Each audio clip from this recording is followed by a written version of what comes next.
Hello and welcome to this video on how to hole punch your own clear transparency replacement sheets. Some of you may have noticed that your transparency sheets run out and wear out before you are done using your headbands and before they have worn out. And because of that, you're going to want to purchase your own transparency sheets to be able to continue to use them. It's important to note that we are giving you clear uncoated transparency sheets. You want to avoid those with coating that are meant for inkjet printing, just to make sure that you'll be able to see out of these and use them for their intended purpose. When you get them, they're going to be in standard paper sizes, 8.5 by 11 or so. These already have their corners rounded. We were able to obtain a corner rounder to do this, but a pair of scissors will do just fine.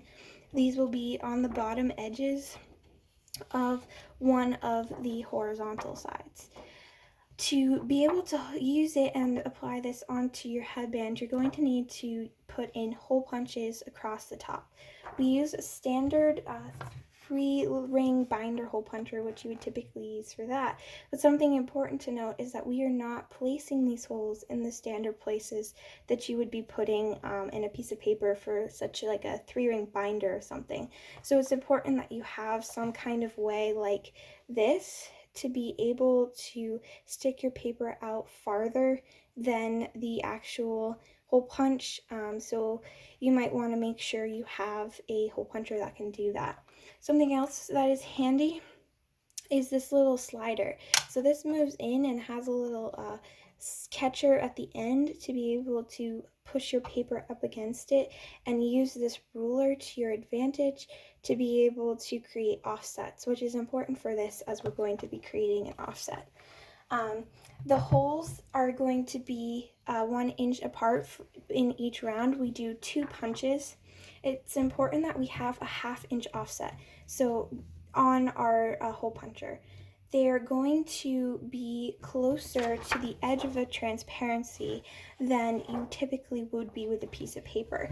So what we do is on this particular hole puncher, this pushing this in creates a 1/2 inch offset. You can see this line is even with the 1/2 inch, and it pushes it a 1/2 inch closer to the puncher than it typically would be. So once you have it all lined up, it's pretty simple from there. All you have to do is stick it in, making sure that you have the end that does not have your cut corners if you've already cut them. You want to make sure it's firmly pushed up against your stopper and that it's all the way into the punch, and then you just go ahead and punch. And you can see that we now have 3 holes. This one is relatively close to the edge of the transparency. And now, to be able to get that 1 inch offset, all you have to do is flip your transparency over. So now you can see the hole that is close to the edge of the transparency is on this side of my hole puncher instead of this side. So now when you stick it back into your hole puncher, you're going to have the proper distance that you need to be able to punch again. And now you have fully punched your transparency sheet, and it'll go right back onto the same headbands that you already have. Thank you for watching.